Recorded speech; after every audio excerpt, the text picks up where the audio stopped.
ఇంపార్షియల్గా వ్యవహరించాల్సిన election commission ఏదైతే ఎన్నికలు మొదలైనప్పటి నుంచి కూటమితో కలిసినప్పటి నుంచి చూస్తూ ఉంటే ముఖ్యంగా పల్నాడు ప్రాంతంలో టార్గెట్ చేసి అధికారులు మార్చడం దగ్గర నుంచి చూస్తూ ఉంటే ఈరోజు ఎన్నికలు అయిన తర్వాత ఈ వారం రోజు పరిణామాలు చూసినా కూడా మొత్తం వైఎస్ఆర్ కాంగ్రెస్ పార్టీ ఒకటే ఏదో గొడవలు చేసింది, తెలుగుదేశం పార్టీ వాళ్ళంతా సత్యహరిశ్చంద్రులు, వాళ్ళు ఎటువంటి ఏం పని చేయలేదు అన్న ఇదిగా కూడా ఈరోజు ఎలక్షన్ కమిషన్ కానీ ఈరోజు మొత్తం తెలుగుదేశం పార్టీ గురించి మాట్లాడే పరిస్థితి ఈరోజు చూస్తూ ఉన్నాం.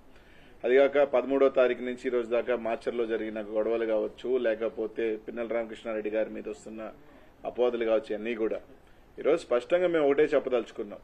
ఈరోజు ఏదైతే ఎన్నికలు మొదలైనప్పటి నుంచి ప్రత్యేకంగా ముఖ్యంగా పల్నాడు ప్రాంతాన్ని టార్గెట్ చేయడంలో కానీ ముఖ్యంగా దాంట్లో మాచర్ల నియోజకవర్గానికి సంబంధించి ఎన్నికలు ఇంకొక 3 రోజులు ఉండగానే అధికారులంతా ఒకటొకటిని మార్చడం, ఎస్ఐల్ని సీఐల్ని మార్చడం, సీఐలు కూడా వాళ్ళ సామాజిక వర్గానికి సంబంధించి సీఐలు తీసుకురావటం, ఇవన్నీ కూడా చూడటం జరిగింది.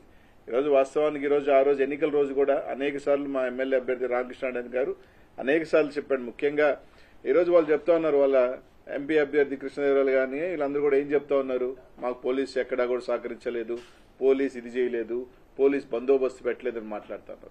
ఈరోజు స్పష్టంగా మేము తెలుగుదేశం పార్టీ నాయకులు కానీ ఈసీఐని కూడా అడుగుతా ఉన్నాం, మీరు ఇంపార్షియల్ గా వ్యవహరించలేదని దానికి. ఈరోజు ఇదే మాచర్లో ఎమ్మెల్యే గారి గ్రామం అయిన కర్లగుంట కావచ్చు, కేపీగూడెం ఏదైతే కేవలం 4,000 ఓట్లున్న 2 గ్రామాలలో పక్కపక్క గ్రామాలలో 2 డిఎస్పీలు పెట్టారు మీరు.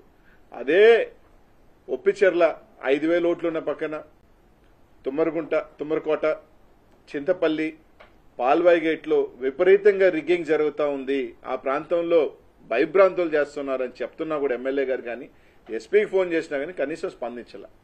ఈ రోజు ఆ రోజు స్టార్ట్ అయిన రోజు చూసుకున్నా కూడా ముట్టుకూరు గ్రామంలో ఆ రోజు ఆ తెలుగుదేశం పార్టీ వాళ్ళు పోయి ఎస్సీలని బీసీలని కొట్టడం కానీ, ఈ రోజు అలాగే తుమ్మరకోట్లో అయితే దాదాపు ఈ రోజు ఈసీని అడుగుతా ఉన్నాం మేము, మీరే అన్నారు 9 దగ్గరలా ఈవీఎంలు పగలగొట్టారని.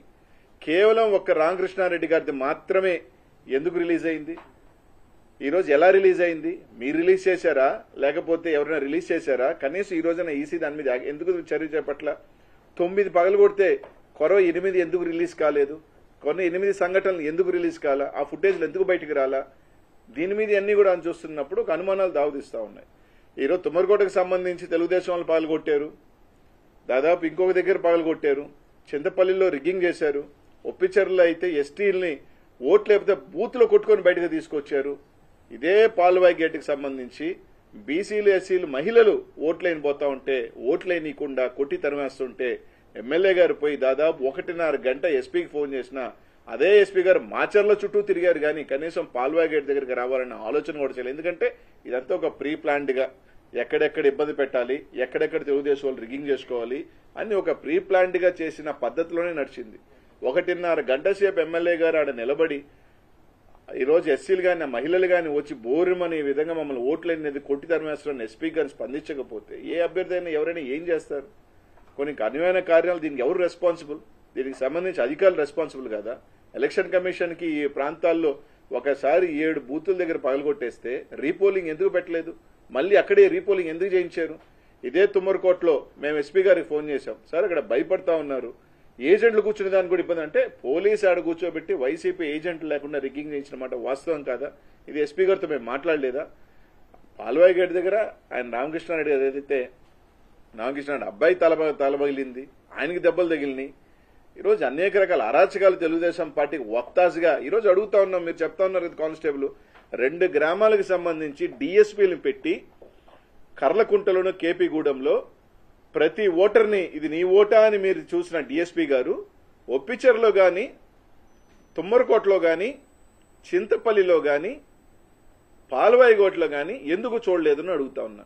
అక్కడికన్నా ఎక్కువ ఓట్లున్న ప్రాంతం కదా, ఇక్కడ ఎందుకు పెట్టలేదు మీరు డిఎస్పీలని? ఎందుకు సీఐల్ని పెట్టలేదు? ఎందుకు ఎస్ఐని కూడా సంబంధించి ఎందుకు పెట్టలేదు? కనీసం దాని ఫుటేజ్లు రిలీజ్ చేయండి.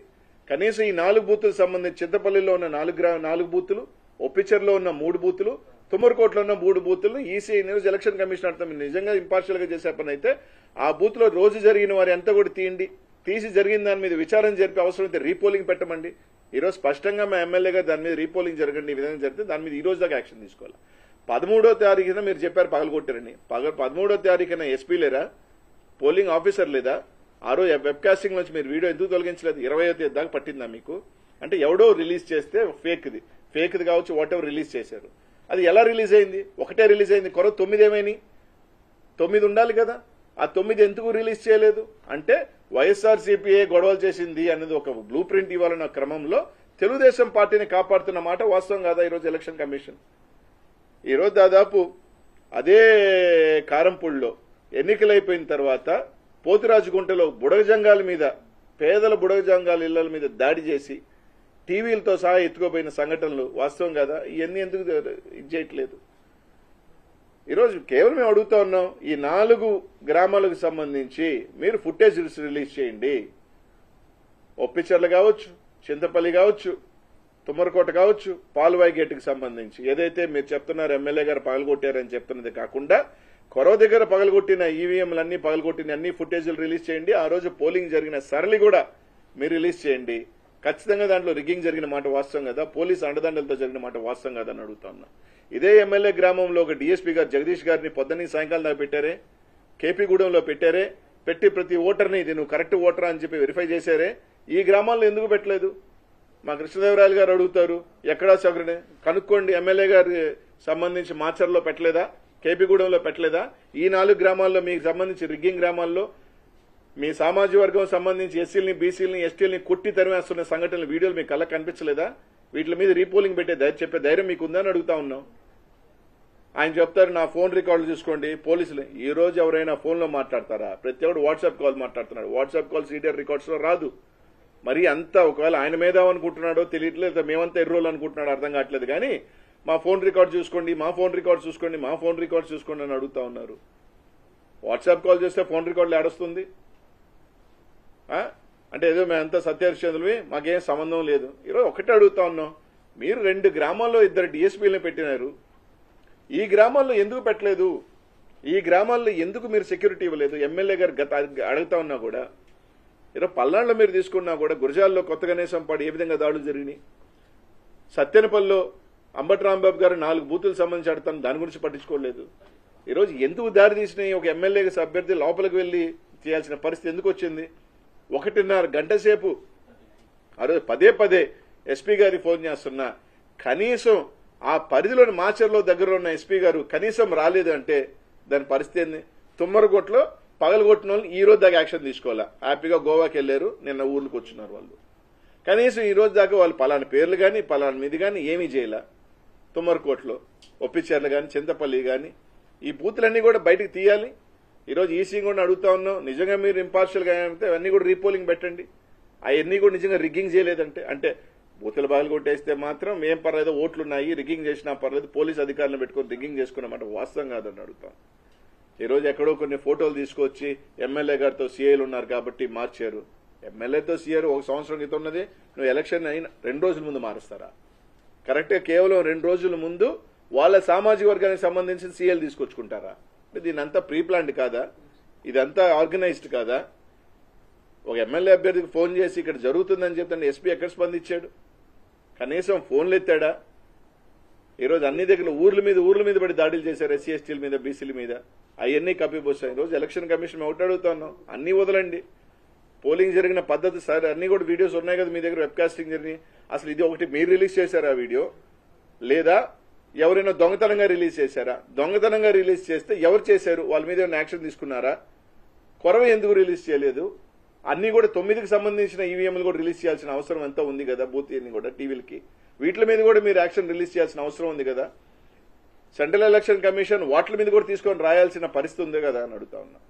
కాబట్టి ఇట్లన్నిటి మీద ఎలక్షన్ కమిషన్ నిజంగా ఈ రోజు అడిగితే ఖచ్చితంగా వాళ్ళు పార్షాలిటీ చూపిస్తా ఉన్నారు. ఈ రోజు కూడా తెలుగుదేశం పార్టీ ఒత్తాసుగానే పలుకుతా ఉన్నారు. వాళ్ళ పద్ధతి కానీ వాళ్ళ తీరు కానీ చూస్తా ఉంటే తప్పకుండా ప్రజాక్షేత్రంలో ప్రజలు మా వింటున్నారు, వైఎస్ఆర్ కాంగ్రెస్ పార్టీ వింటున్నారు. జూన్ 4న రాబోయే ఎన్నికల్లో మళ్లీ జగన్మోహన్ రెడ్డి గారు ముఖ్యమంత్రిని చేసి అదే మాచర్ల నియోజకవర్గం కూడా రామకృష్ణారెడ్డి గారు మంచి మెజార్టీతో గెలవబోతా ఉన్నారు. దాంట్లో మీరు ఎన్ని దొంగ చేష్టాలు చేసినా, 4 ఊర్లు రిగ్గింగ్ చేసినా, కొరవ గ్రామాల మద్దతు వైఎస్ఆర్ కాంగ్రెస్ పార్టీకి ఉంది, అన్నీ ఉన్నాయి. తప్పకుండా దీన్ని ఏ విధంగా లీగల్ గా మేము ఫైట్ చేయాలో ఫైట్ చేస్తాం. తప్పకుండా దీనికి సంబంధించి సత్తెనపల్లిలో బూతులు రిగ్గింగ్ అక్కడ చెప్తే దాని గురించి స్పందన లేదు, ఎక్కడా లేదు. ఒక్కసారి ఈవీఎంలు పగలగొట్టిన తర్వాత మళ్లీ కొత్త ఈవీఎం తీసుకొచ్చి పోలింగ్ చేయించారంటే రిగ్గింగ్ చేసుకోమని అర్థమే కదా. దీన్ని రిగ్గింగ్ చేసుకోమని ఆ రోజు నేను ఎస్పీ గారికి స్వయంగా నేను ఎమ్మెల్యే అభ్యర్థి రామకృష్ణారాయణ గారు ఎస్పీ గారికి ఫోన్ చేసి తుమ్మరకోటలో రిగ్గింగ్ జరుగుతుంది సార్, మీరు ఉంటానంటున్నారు కదా, మేము వస్తాము అని చెప్తే ఎమ్మెల్యేగా మీరు రావద్దు, ఎంపీగా మీరు రండి అని చెప్పి మేము వచ్చేటప్పటికి ఎస్పీ గారు మాత్రం బయట వెళ్ళిపోయారు. వేరే ఊరిలో ఉన్నాను సార్, నేను లేను అని చెప్తాడు. అంటే ఈ విధంగా ఎక్కడికెక్కడికి తప్పించుకునే కార్యక్రమం, ఎక్కడికెక్కడికి తెలుగుదేశం పార్టీ వాళ్ళు రిగ్ చేసుకునే కార్యక్రమం, ఎస్సీలని బీసీలని ఓట్లకు రాకుండా కొట్టి తరివేసిన కార్యక్రమాలు అన్ని వీడియోలు రిలీజ్ చేస్తే తెలుస్తుంది ఎవరు దౌర్జన్యాలు చేశారో, ఎవరు అరాచకాలు చేశారో, ఈ రాష్ట్రంలో ఎవరు హింసాకాండాన్ని ప్రోత్సహించారో అన్ని కూడా బయటకు వస్తాయి. అలా కాకుండా కేవలం రామకృష్ణారెడ్డి గారే తప్పు చేశారు, రామకృష్ణారెడ్డి గారే రౌడీజం చేశారు, రామకృష్ణారెడ్డి బిడ్డ తల కూడా పగిలింది, అది కనిపించట్లేదా? తన 20 సంవత్సరాల బిడ్డని 26 కుట్లు 5 కుట్లు పడ్డాయి, వాళ్ళ డ్రైవర్ కి 18 కుట్లు పడ్డాయి, అది కనిపించట్లేదా వాళ్ళకి? తెలుగుదేశం పార్టీ వాళ్ళకి గాని ఆ పచ్చ మీడియాకి ఏ విధంగా కొట్టారన్న సంగతి కనిపించట్లేదా? బుడగజంగాల మీద దాడి చేసింది కనిపించట్లేదా? ఎస్టీలు ఓట్లు వేస్తుంటే వాళ్ళు కొట్టి బయటికి తరిమేసింది కనిపించట్లేదా? రాడ్లతో తుమ్మరుగుంటలో ఈవీఎంలో రాడ్లతో పోయి ఈవీఎంలో పాల్గొట్టింది కనిపించట్లేదా? అంటే ఎన్నిటి మీద కూడా ఈసీఐ ఖచ్చితంగా కఠినంగా వ్యవహరించాలి, ఇంపార్షియల్ గా వ్యవహరించాలి. ఈ విధంగా ఖచ్చితంగా అయితే లీగల్ కోర్సులో ఖచ్చితంగా మేము ఫైట్ చేస్తాం, తప్పకుండా ప్రజలు కూడా అర్థం చేసుకుంటారని తెలియజేస్తాం. నిజంగా చెప్పాలంటే ఆ రోజు ఎమ్మెల్యే గారు ఓటేసుకొని మేము ఊరికి పోదామంటే 4:30కి స్టార్ట్ అయితే 6 గంటల కంటే బండి కారుని 20లో నడుపుతారు. మా వాళ్ళ కాన్వాయ్ పెట్టి చిన్నగా అంటే దాన్ని ఏదో విధంగా డ్రాగ్ చేసుకునే పోయే విధంగా.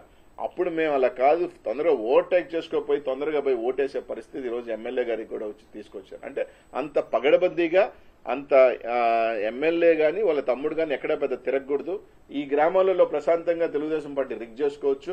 దానికి సంబంధించి 4 గ్రామాలు 8-9 బూతుల్లో వాళ్ళు ఇష్టానుసారం ఓట్లు వేసుకోవచ్చు, ఎస్సీబీసీలను కొట్టేయచ్చు అని చెప్పి ఆ విధంగా ఒక ప్రణాళికబద్ధంగానే వాళ్ళు సీఏలను తీసుకురావటం గానీ 3 రోజుల క్రితం గానీ పోలీస్ అంతా కూడా ఆ రోజు ఎస్పీ గారు ఒక మాచర్లే సత్యనపల్లిలో 56 మంది తలకాయ బాలుగా పోయినా సత్యనపల్లి పోలా, కొత్త గణేశం పాడే సంబంధించి ఊర్ల మీద పడుతున్నా కనీసం ఊరు విసిట్ చేయాల. కేవలం మాచర్లలో ఏ విధంగా తెలుగుదేశం పార్టీ చేత రిగ్గింగ్ చేయించాలా, తెలుగుదేశం పార్టీ వాళ్ళని మీకు సపోర్ట్ చేస్తూ వైఎస్ఆర్ కాంగ్రెస్ పార్టీ వాళ్ళని ఏ విధంగా అరికట్టాలా. 7:30కి స్టార్ట్ అయింది దాడులు ముట్టుకూరులో, 7:30కి స్టార్ట్ అయ్యారు. ఆడి నుంచి కొత్త మొదలు పెడితే అన్ని ఊర్లు చేసుకుంటా వచ్చారు. వైఎస్ఆర్ కాంగ్రెస్ పార్టీ సొంత ఊర్లో డీఎస్పీని పెట్టారు, కేపీగూడెంలో డీఎస్పీని పెట్టారు, అక్కడ ఎందుకు పెట్టలా? దీంట్లో స్పష్టంగా తప్పకుండా అన్ని మీద విచారణ జరపాలా, ప్రజలకు కూడా అన్ని తెలియజేయాలా. ఈ విధంగా అన్ని వీడియోస్ కూడా రిలీజ్ చేయమని మాత్రం ఎలక్షన్ కమిషన్ కోరుతున్నాం. లెటర్ రాశారు.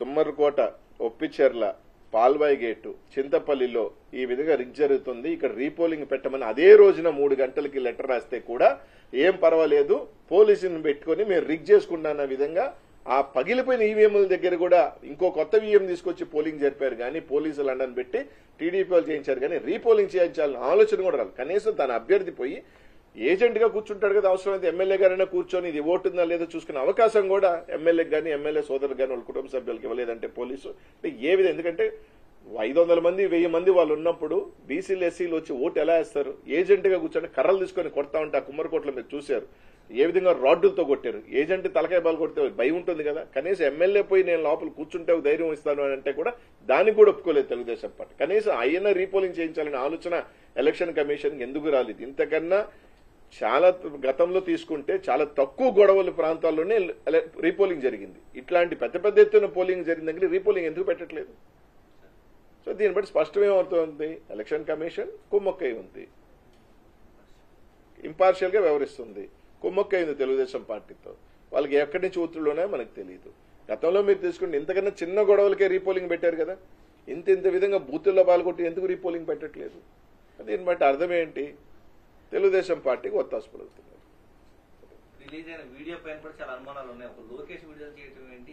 అదే చెప్పేది, లోకేష్ రిలీజ్ చేయటము తెలుగుదేశం పార్టీ గ్రూపులు ఆడటం. నిజంగా ఒక అఫీషియల్ గా రిలీజ్ చేసినప్పుడు ఎలక్షన్ కమిషన్ లో నుంచో లేకపోతే ఎలక్షన్ కమిషన్ గ్రూపులో రావాలి.